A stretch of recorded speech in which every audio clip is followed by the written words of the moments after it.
இதான் நான் first time வந்து இவ்வளோ பெரிய ஏர்கிராஃப்ட்டுக்கு பக்கத்தில் நிற்கிறேன். கிண்டி பிளானட்டோரியமில் ஒரு ஏர்கிராஃப்ட் இருக்கும், ஆனால் அது ரொம்ப பழசு, ரொம்ப சின்னது. இது அதோட ரொம்ப பெருசாக இருக்குது. இதுக்குள்ளே தான் உட்காந்துப்பாங்க.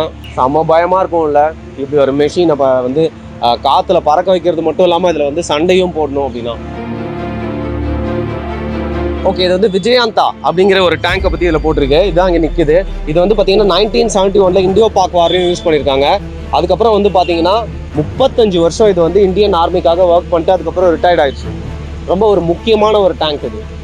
செம்ம ஸ்ட்ராங்காக இருக்குது. செமையாக இருக்குது. ஆக்சுவலாக கிண்டி கிட்ட தாமஸ் மவுண்ட் கிட்ட ஒரு டேங்க் நிற்கும். அதை வந்து தொட்டு பார்க்கணும்னு ஆசை தான், பட் பயம். ஏன்னா அவங்க ஒரு ராணுவ வீரர் எப்பவுமே மறைச்சு பார்த்துக்கிட்டே இருப்பார், தொடக்கூடாதுன்னு. இதான் வந்து முகப்பு பக்கம்யா, இதான் வந்து ஃப்ரண்ட்டு. வாவ். ஓகே, கீழே வந்து சிம்பிள்ஸ் இருக்குது. அது ஆபத்துக்கு நிமிடமாக மேலே போகக்கூடாது, கீழே போகலாம். நம்ம நாடு சுதந்திரம் அடைஞ்சதுலேருந்து என்னென்ன டேங்க்லாம் யூஸ் பண்ணியிருக்காங்க, வெவ்வேறு சூழல், அதாவது ஜாகிரபிக்கல் லொக்கேஷன்ஸ், டெரைன்லாம் மாறும் இல்லையா, ஒரு ஸ்ட்ராட்டஜிக்கும் ஏற்ற மாதிரி விதவிதமான டேங்க்ஸ்லாம் நிறுத்தி வச்சுருக்காங்க பாருங்களேன். இந்த டேங்க்ஸ்லாம் பார்க்கறதுக்கு, இவ்வளோ கிட்ட பார்க்கறதுக்கு இன்னைக்கு வரைக்கும் யூஸ் பண்ணக்கூடிய ஒரு மாடர்ன் டெக்னாலஜி உள்ள டேங்க் மாதிரி தான் தெரியுது. ஆனால் இன்னைக்கு எவ்வளோ நவீனத்துவமாக ராணுவம் ஆயிருக்கும், இந்த டேங்க்ஸ் எல்லாம் ஓட எவ்வளோ அப்டேட்டடான டேங்க்ஸ்லாம் நம்மளோட ஆர்மியில் இருக்கும் அப்படின்னு நினச்சாலே கூஸ் பம்ஸாக இருக்குங்க. நிறையா வார் மூவிஸில் மட்டுமே டேங்கை பார்த்த எனக்கு இந்த மாதிரி ரகரகமான டேங்க்ஸை ஒரே இடத்துல பார்க்கறதுக்கு ரொம்ப டிஃப்ரெண்ட்டான ஒரு எக்ஸ்பீரியன்ஸாக இருந்தது. இந்த டேங்கே நின்ட்டா எப்படிங்க, இன்னும் ரகரகமாக டேங்கை நிறுத்தி வச்சுருக்காங்க பாருங்களா.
ஓகே, நான் எனக்கு என்னன்னு பார்த்தீங்கன்னா, அப்படியே போயிட்டு இருக்கும்போது இவங்க கடந்து போனாங்க.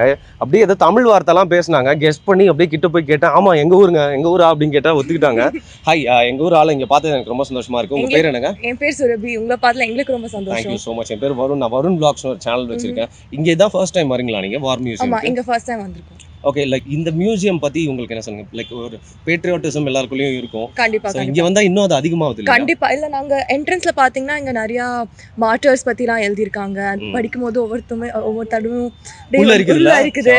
லைக் நான் நம்பர் நேஷன் லவ் அப்படிலாம் இல்லைங்க, இங்கே வந்து பார்த்தோன்னே எனக்கு ரொம்ப அதிகமாக நல்லா இருக்கு. உள்ளேயும் சூப்பராக இருக்கு. ஜென்ரலாகவே இப்போ வெதரும் செமையா இருக்கா. ஆமாம், இந்த ஊர் சூப்பராக இருக்குங்க. ஊட்டியை எடுத்து சென்னையில் வச்ச மாதிரி இருக்குங்க. எக்ஸாக்ட். உங்களுக்கு லக்கு தான், நல்லா என்ஜாய் பண்ணுங்க. பட் எனிவே, டே லைட் போயிட்டே இருக்கு. நீங்க மீதி விஷயம் எல்லாம் பாருங்க. Nice to meet you. Nice to meet you. Thank you. Army, battle, fight அப்படின்னாலே நம்மளுக்கு முதல் ஞாபகம் வர்றது கன்னு தாங்க. ஏன்னா அதுதான் நம்ம கையில் இருக்கும் இல்லையா, அதை கையில் வச்சு சண்டை போடுறது அப்படிங்கிறது. கன், அந்த பேட்டில் அப்படிங்கிறது பிரிக்க முடியாத விஷயமா ஆக்கிருச்சு. அது மட்டும் இல்லாமல் கன்ஸு பற்றி எப்போவுமே வந்து எல்லாருக்குமே ஒரு கிரேஸ் இருந்திருக்கு. ஏன்னா அதை நம்ம ஈஸியாக தொட்டு பார்த்துட முடியாது, இல்லை டே டு டே லைஃப்பில் யூஸ் பண்ணுற மாதிரி நம்ம கண்ட்ரியில் லாஸும் இல்லை. எப்போவுமே சின்ன வயசுலலாம் ராணுவத்துக்கு போய் எப்படியாவது கன்னை பிடிச்சி சண்டை போட்டணும் அப்படிங்கிறது கனவாக இருந்துச்சுங்க. இவ்வளோ விதவிதமான கன்ஸை, நம்ம இந்தியன் ஆர்மி யூஸ் பண்ண கன்ஸ் எல்லாத்தையுமே இங்கே டிஸ்பிளேல பார்க்கறதுக்கு கூஸ் பம்பான மொமெண்ட்டாக இருந்துச்சு. அசால்ட் ரைஃபிள்ஸாக இருக்கட்டும், இல்லை குட்டி குட்டி கன்ஸாக இருக்கட்டும், இல்லை ஸ்னைப்பர்ஸாக இருக்கட்டும், எல்லாமே இங்கே வச்சுருக்காங்க. நம்ம எல்லாருமே பேட்டில் ராயல் விளையாடி கொஞ்சம் கன் நாலேஜ் அதிகம் தான் ஆயிடுச்சுல்ல.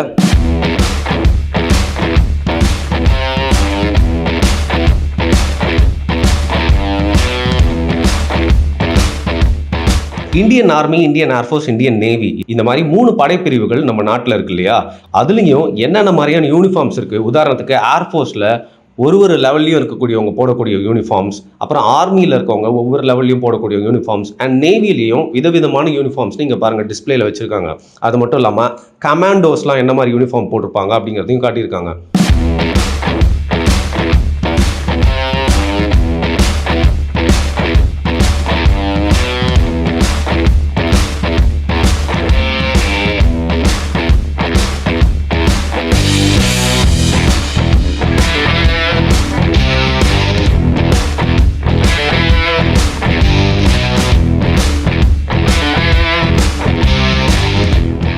எதிரிங்க கூட சண்டை போடுறதுக்கு வித்தியாசமான ஆயுதங்கள் எப்பவுமே தேவைப்படுது. அது கன்னு, இப்போ நம்ம ஏற்கனவே பார்த்த டேங்க்ஸ் மாதிரி மட்டும் இல்லாமல் ரொம்ப தூரத்தில் இருக்க எதிரியை போயிட்டு ரொம்ப துல்லியமாக தாக்கக்கூடிய டெக்னாலஜிலாம் வந்தோடனே டெவலப் பண்ணப்பட்டது தான் இந்த மிசைல்ஸ். இது நம்ம ஊரில் திப்பு சுல்தான் காலத்திலே வந்துருச்சு அப்படின்னு சொல்லுவாங்க. அதற்கப்புறம் இன்னைக்கு சயின்ஸ் ரொம்ப முன்னேறி மிசைல்ஸ் பற்றின ஆராய்ச்சிகள் பெருகி நம்ம இந்தியாவிலேயே நம்ம விதவிதமான மிசைல்ஸ்லாம் உருவாக்கியிருக்கோம். வெளிநாடுகள் கிட்ட இருந்து நம்ம வாங்கி யூஸ் பண்ணிட்டு இருக்க மிசைல்ஸ் மட்டும் இல்லாமல் இந்தியாவிலேயே நம்ம பெருமையாக தயாரித்த நிறையா மிசைல்ஸாக இருக்கட்டும், புல்லட்ஸாக இருக்கட்டும், ஹேண்ட் கிரேனேட்ஸ், இந்த மாதிரி வித்தியாசமான ஆர்ட்டிலரிஸ்லாம் இங்கே வச்சுருக்காங்க பாருங்களேன்.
இங்கே வந்தால் சில பேருக்கு இராணுவ தளவாடங்கள், கன்ஸு, மிசைல்ஸ் எல்லாம் மட்டும் பார்த்துட்டு போகாமல் ஒரு குட்டி மிலிட்ரியிலே வேலை செஞ்ச எக்ஸ்பீரியன்ஸ் கொடுக்கணும் அப்படிங்கிறதுக்காக தான் இங்கே பெயிண்ட் பால் ஃபைட் பண்ணுறதுக்காக ஒரு சின்ன ஃபீல்டையும் வச்சுருக்காங்க. நாங்கள் தப்பான டைமில் வந்துட்டோம், இல்லைனா நானும் பெயிண்ட் பால் விளையாடிப்பேன்.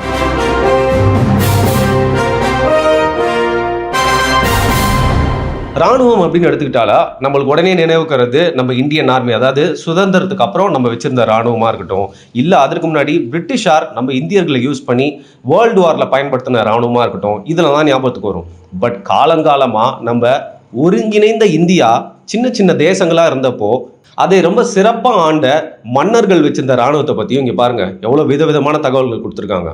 இப்படி இந்தியாவில் இருக்க எல்லா மன்னர்கள் பற்றியும் அவங்களோட வேலியண்டான பேட்டில் ஃபைட்ஸ் பற்றியும் இங்கே போட்டிருந்தாலும் எனக்கு ஒருத்தரை பார்த்தோன்னே ஒரு பெருமையான மொமெண்ட் அப்படின்னே சொல்லலாம். இங்கே பாருங்க யாருன்னு சொல்லிட்டு பார்த்தாலே லைட்டாக நம்மால் மாதிரியே இருக்கேன்னு பார்த்தா கீழே ராஜராஜேந்திரா I. Rajarajendra transformed the Chola kingdom into the mightiest kingdom in India. He undertook military campaigns towards North India. Later he annexed the whole of Sri Lanka, defeating Pandya and Pala kings. Okay, அது பார்த்துட்டோமா? அடுத்து பாருங்க, இது யாருன்னு உங்களால் வந்து guess பண்ண முடியுமா? முடியல, கீழே பாருங்கள். Rajarajan, Rajaraja the great. So எனக்கு இதை பார்க்குறதுக்கு ரொம்ப பெருமையாக இருக்குது. In early 11th century, Rajaraja I of Chola dynasty expanded his kingdom by defeating Chalukyas and captured islands of Lakshadweep and Maldives. Kadaram கொண்டான். இவரில் கடாரம் கொண்டான் உங்கள் பையன். பட் இதை பார்த்தா தான் எனக்கு ராஜராஜன் மாதிரியே தோணல. ஆனால் இதே மாதிரி ஒரு கெட்டப்பு பொன்னியின் செல்வனில் நம்ம ஜெயம் ரவி போட்டு வராருங்க. ராணுவ வீரர்கள் மட்டும் இல்லாமல் நாட்டில் வந்து யாரெல்லாம் வந்து ஆங்கிலேயருக்கு எதிராக போராடினாங்களோ அவங்களையும் இங்கே வந்து சிறப்பிச்சிருக்காங்க. குறிப்பாக இந்த மண்ணின் மைந்தர் சத்ரபதி சிவாஜி ரவுண்டு வந்து பார்த்திங்கன்னா 1674 இவர் வந்து பதவி ஏற்றுக்கிட்டாரு. அதை குறிக்கும் விதமாக வந்து அவரை பற்றின அவர் எங்கெல்லாம் வந்து சண்டை போட்டார், அந்த சண்டையை டெபிக் பண்ணுற மாதிரி நிறைய பெயிண்டிங்ஸ் எல்லாமே இருக்குது. பிரதாப்கார் அப்படிங்கிற பேட்டில் போயிது. இது வந்து பார்த்திங்கன்னா எதிரிகளை வந்து கண்டிப்பாக வீழ்த்துவேன்னு சொல்லிட்டு கையில் வந்து கிழிச்சிட்டு ரத்தத்தை வந்து சிவலிங்கத்து மேலே போட்டு ஓத்தெடுத்தார். ரைதீஸ்வர் ஃபோர்ட் அப்படிங்கிற அந்த ஹீரோய்க்கான மொமெண்ட்டு. ஆங்கிலேயர்கள் வந்து நம்ம நாட்டை கேப்சர் பண்ணதுக்கப்புறம் வந்து பார்த்தீங்கன்னா நிறைய பேர் சண்டை போட்டாங்க. குறிப்பாக முதல் சுதந்திர போராட்டம் வந்து தமிழ்நாட்டில் வந்து தொடங்குச்சு. அதே மாதிரி தமிழ்நாட்டில் எப்படி வீரியமோ நிறைய பேர் ஃபைட் பண்ணாங்களோ, அதே மாதிரி மராத்தா வாரியர்ஸும் நிறைய பேர் எகெயின்ஸ்ட் த பிரிட்டிஷ் மிலிட்ரி வந்து ஃபைட் பண்ணியிருக்காங்க. அதை குறிக்கும் விதமாக தான் ஃபர்ஸ்ட் ஆங்கிலோ மராத்தா வார் 1775 1782 வரைக்கும் போயிருக்கு. அண்ட் செகண்ட் ஆங்கிலோ மராத்தா வார். குறிப்பாக மராத்திஸ் வந்து பார்த்திங்கன்னா நேவிலையும் ரொம்ப ஸ்ட்ராங்காக இருந்திருக்காங்க. ஸோ மராத்தி ஷிப்ஸ்லாம் வந்து இங்கிலீஷ் ஷிப் அட்டாக் பண்ணுறதை டிபிக் பண்ணுற விதமாக தான் இது இருக்குது. ஃபர்ஸ்ட் வேர்ல்டு வார் வந்து ஆரம்பிச்சது உங்களுக்கு தெரியும். அப்போ வந்து பார்த்திங்கன்னா வந்து இந்தியா பிரிட்டிஷ் கீழே தான் இருந்துச்சு. அப்போ வந்து இந்தியன் வீரர்கள் நிறையா பேர் வந்து பிரிட்டிஷ் ஆர்மி கீழே இருந்தாங்க. பட் அது இந்தியன் ரெஜிமெண்ட்டாக பார்க்கப்படுது. அதனால் நம்ம சம்மந்தமே இல்லாமல் நம்ம நாட்டு வீரர்கள் தான் நிறைய பேர் வந்து இந்த போரில் உட்படுத்தப்பட்டாங்க. அதை குறிக்கும் விதமாக தான் இந்த பிக்சர்ஸ் அண்ட் ஹிஸ்ட்ரி எல்லாமே இருக்குது. குறிப்பாக மாற்றாந்தாய் மனப்பான்மை அப்படின்னு சொல்லுவாங்க. அதாவது சும்மா முன்னாடி போய் சாகிறதுக்காக இல்லை கூட்டம் சேர்க்கறதுக்காக வந்து பார்த்திங்கன்னா இந்தியன் வீரர்கள்லாம் வந்து இந்த போரில் ஈடுபடுத்தி அவங்களோட உயிர் வந்து பலி வாங்கப்பட்டுச்சு. அதில் குறிப்பாக அவங்களுக்கு கரெக்டான எக்யூப்மெண்ட்ஸ்லாம் வந்து கொடுக்கல. சாதாரணமாகவே அவங்க போய்ட்டு ஃபைட் பண்ணணும் அப்படிங்கிற மாதிரி அவங்களுக்கு சைக்கிள் அதுலேயே வந்து பார்த்திங்கன்னா இந்த எல்லா விஷயங்களையும் அவங்களோட கூட்ஸ்லாம் கேரி பண்ணுற மாதிரி வந்து எடுத்துகிட்டு போனாங்க. எவ்வளோ கஷ்டப்பட்டுருப்பாங்களா நம்ம இந்தியன் சோல்ஜர்ஸ்லாம். இப்போ பாருங்கள் கூர்கா ரெஜிமெண்ட். இந்தியன் சோல்ஜர்ஸ்லாம் வந்து பார்த்திங்கன்னா வேர்ல்டு வாரில் ஃபைட் பண்ணிட்டு அதுக்கப்புறம் ஊனில் வந்து ட்ரீட்மெண்ட் பண்ணிருக்கப்போ இது வந்து ராயல் பிரைட்டன் பெவிலியன் இங்கிலாண்டில் வந்து அவங்களுக்குலாம் ட்ரீட்மெண்ட் கொடுக்கப்பட்டப்போ எடுக்கப்பட்ட படம். இது சிங்கப்பூரில் நம்ம இந்தியன் மிலிட்ரி போய் இறங்கினப்போ எடுத்த படம். ஸோ இங்கிலீஷ் படைகள் கீழே தான் வந்து நம்ம இந்தியன்ஸும் வந்து போரில் ஈடுபட்டிருந்தாங்க இல்லையா. அந்த டைமில் வந்து பார்த்திங்கன்னா இங்கிலாண்டில் வந்து இந்த போரில் யாரெல்லாம் திறன்பட செயல்பட்டாங்களோ அவங்களுக்குலாம் வந்து கிராஸ் மெடல் கொடுக்கறது வந்து வழக்கம். ஸோ குதாதாட் கான் இவர் தான் வந்து பார்த்திங்கன்னா அந்த பிரிட்டிஷ் ஆர்மி கீழே ஒர்க் பண்ண first Indian to win Victoria cross. அதாவது மகாராணி விக்டோரியா பேரில் கொடுக்குற கிராஸ் வந்து 1914 இவர் தான் முதல் இந்தியன் அந்த பெருமைக்குரிய கிராஸை வாங்கினது. இப்போ பாருங்கள் இந்தியன் ட்ரூப்ஸ் வந்து 1942 நார்த் ஆஃப்ரிக்காவில் கேப்சர்டு ஒரு நாசி ஃப்ளாகை வந்து எடுத்து சும்மா பார்த்து காட்டிகிட்டு இருக்காங்க. இதுவும் ரொம்ப ஒரு முக்கியமான ஒரு போர் 1944 கொஹிமாவில் நடந்த போர். இப்போ நம்ம பார்த்துருக்கிறது ரொம்ப ஹிஸ்டாரிக்கலான ஒரு பிக்சரு. நேதாஜி சுபாஷ் சந்திர போஸ் நடுவில் நிற்கிறாரு. நீங்களே பாருங்கள். அவங்களுக்கு பார்த்தோன்னே யாருன்னு தெரியும். அவங்களுக்கு பக்கத்தில் இருக்கிறாங்களே அவங்களும் ரொம்ப பெருமைக்குரிய ஒரு நபர். அவங்க யாருன்னு தெரிஞ்சவங்க கீழே கமெண்ட் பண்ணுங்கள். அப்போ நடந்த எப்படிலாம் வந்து எந்தெந்த ஸ்டேட்ஸ் இது பண்ணாங்க அது பாருங்கள். எங்கள் ஹைதராபாடை எப்படி வந்து இந்தியா கூட சேர்த்தாங்க, குஜராத் எப்படி இந்தியா கூட சேர்த்தாங்க, அந்த மாதிரி ஒரு ஸ்டேட் பற்றியும் வந்து போட்டிருக்கு.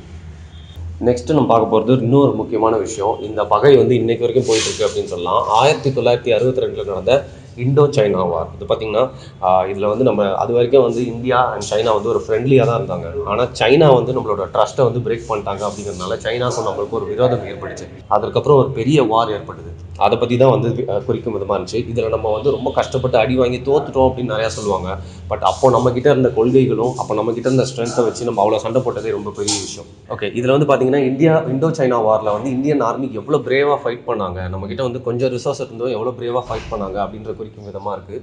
அப்புறம் சைனா வீரர்கள்லாம் செத்தனும் அவங்களுக்கு கட்டப்பட்ட கிரேவியார்டு. அண்ட் டைம் மேகசீனில் சைனாவுக்கு எதிராக இந்தியா வந்து எவ்வளோ வேலியண்ட்டாக பிரேவாக வந்து போர் பண்ணாங்க அப்படின்னு சொல்லிட்டு பாருங்கள் கட்ஸோட பண்ணியிருக்கோம் அப்படின்னு சொல்லிட்டு டைம்ஸ் மேகசீனில் 1962 போட்டிருக்காங்க. பாகிஸ்தான் வந்து பார்த்திங்கன்னா சுதந்திரத்துக்கு அப்புறம் குறிப்பாக சைனா நம்மளை அடித்தோன்னே நம்மளை இந்த சைட்லேருந்து ஈஸியாக அடிச்சிடலாம் அப்படின்னு நினச்சி நம்மளை வந்து 1965 தாக்கினாங்க. பட் அவங்களுக்கு நம்ம சிறப்பான பதிலடி கொடுத்துட்டோம். சீனா கிட்ட தோத்தா மாதிரி இந்த போரில் நம்ம தோற்றுட்டோம் அப்படின்னு சொல்ல முடியாது. நம்மளும் அவங்களுக்கு ஒரு பலத்தை அடி திருப்பியும் கொடுத்தோம். ரொம்ப ஹிஸ்டாரிக்கலான ஒரு மொமெண்ட் இது. அதை குறிக்கும் விதமாக தான் இந்த ஹிஸ்ட்ரி அண்ட் ஃபோட்டோகிராஃப்ஸ்லாம் இருக்குது. நம்மளுக்கு எல்லாருக்குமே தெரியும் வெஸ்ட் பாகிஸ்தான், ஈஸ்ட் பாகிஸ்தான் அப்படின்னு சொல்லிட்டு பாகிஸ்தான் 2 சைடுமே இருந்துச்சு. இந்தியாவோட 2 சைடுமே இருந்து அது ஒரு பெரிய பிரச்சனையாக இருந்துச்சு அப்படின்னு சொல்லலாம். அதுக்கான காரணம் என்னன்னு உங்களுக்கு தெரியும். அந்த மாதிரி ஒரு சூழ்நிலையில் வந்து பார்த்திங்கன்னா பங்களாதேஷ் அப்படிங்கிற ஒரு தனி கண்ட்ரி உருவாக்கணும் அப்படின்னு அப்போ பிரதமராக இருந்த இந்திரா காந்தி அவர்கள் லிபரேஷன் ஆஃப் பங்களாதேஷ் அப்படிங்கிற ஒரு விஷயத்தை வந்து பண்ணாங்க. இந்தியன் ஆர்மி வந்து ஈஸ்ட் பாகிஸ்தான் அப்படிங்கிற இடத்துக்குள்ளே இறங்கி அங்கே வந்து ஒரு தனி கண்ட்ரியை லிபரேட் பண்ணி பங்களாதேஷ் அப்படின்னு இப்போ வரைக்கும் நம்ம கூட ஓரளவுக்கு ஃப்ரெண்ட்லியாக இருக்க கண்ட்ரியை உருவாக்குனதை குறிக்கும் விதமாக தான் இந்த ஹிஸ்ட்ரி இங்கே எழுதப்பட்டிருக்கு. நான் சொன்ன அந்த இன்சிடென்ட் நடந்தப்போ எடுக்கப்பட்ட ஹிஸ்டாரிக்கல் ஃபோட்டோகிராஃப்ஸ் தான் இது. இந்த சைடு வந்து பார்த்திங்கன்னா நம்ம இந்தியன் ஆர்மி ஜென்ரல் இருக்கார். இது யாருன்னா அப்போ ஈஸ்ட் பாகிஸ்தானோட அங்கே இருந்தவர் வந்து ஆர்மி ஜென்ரல். அதாவது வந்து பார்த்திங்கன்னா சரண்டர் ஆகிட்டோம் அப்படின்னு சொல்லிட்டு அவங்க வந்து கையெழுத்திடுறாங்க. அந்த ட்ரீட் பேக்ட் ஒப்பந்தம் நிறைவேற்றப்பட்டப்போ எடுக்கப்பட்ட ரொம்ப வரலாற்று சிறப்புமிக்க பிக்சர் தான் இது. ஓகே, அந்த பேக்டும் இங்கே வந்து போட்டிருக்காங்க. கோராக்பூர் மியூட்டினி அப்படிங்கிற விஷயத்தை பற்றி நம்ம கண்டிப்பாக படிச்சிருப்போம், கேள்விப்பட்டிருப்போம். அதில் வந்து பார்த்திங்கன்னா இந்தியன் சோல்ஜர்ஸ்லாம் வந்து அங்கேருந்து பாகிஸ்தான் வீரர்களை அப்புறப்படுத்திட்டு பாகிஸ்தான் ஃப்ளாகை வந்து தங்களோட கையில் வச்சுட்டாங்க. அதாவது கேப்சர் பண்ணிட்டோம் அப்படிங்கிற குறிக்கும் விதமாக. இது வந்து ஒரு கேப்சர் பண்ணி டெஸ்ட்ராய் பண்ணப்பட்ட பாகிஸ்தானி டேங்க் மேலே விக்டோரியஸாக வந்து இந்தியன் ஆர்மி பர்சனல்ஸ்லாம் இறக்கி கொண்டாடிட்டு இருக்காங்க. இந்தியன் ஆர்மி வந்து தங்களை தற்காத்துக்கிறது மட்டும் இல்லாமல் பின்னால் உலக அரசியலில் வந்து பெரும் பங்கு வகிச்சாங்க. நம்ம வந்து பார்த்திங்கன்னா யூஎன் பீஸ் கீப்பிங் இதில் வந்து நிறையா வந்து கான்ட்ரிபியூட் பண்ணியிருக்கோம் நம்ம இந்தியன் ஆர்மி சைடில் வந்து. அதை குறிக்கும் விதமாக எந்தெந்த இடத்துலலாம் போய்ட்டு என்னெல்லாம் பண்ணியிருக்கோம், இப்போ இவங்க ஆஃப்ரிக்காலலாம் போய்ட்டு நம்ம நிறைய ஆப்ரேஷன்ஸ்லாம் பண்ணியிருக்கோம். அந்த மாதிரி விஷயங்களை குறிக்கும் விதமாக தான் இருக்குது. கொரியாலையும் நம்ம போய்ட்டு ஃபைட் பண்ணியிருக்கோம். நம்ம இந்தியாவை சுதந்திரம் அடைஞ்சதுக்கு அப்புறமா நம்ம சந்திச்ச பெரிய பெரிய வார்ஸ் பற்றிலாம் வந்து இங்கே போட்டிருக்காங்க. One flag, one land, one heart, one nation கேட்கும் போதே வந்து செம்மையாக இருக்குல்ல. சில நேரத்தில் நம்மளுக்கு மொழி திணிப்பு இல்லை டிஃப்ரென்ஸ் ஆஃப் ஒப்பீனியன் கல்ச்சர்ஸ் வந்தால் நம்ம வந்து ஒரு பிரிவினையோட மனசு செயல்பட தோணுது. ஆனால் என்னதான் இருந்தாலும் நம்மளாம் ஒரே கண்ட்ரி, ஒரே ஃப்ளாகு கீழே தான் இருக்கோம். ஒன் ஹார்ட், ஒன் நேஷன் சொல்கிறப்போ அதை ஒத்துக்க தான் தோணுதுங்க. நானும் அதை தான் பிலீவ் பண்ணுறேன்.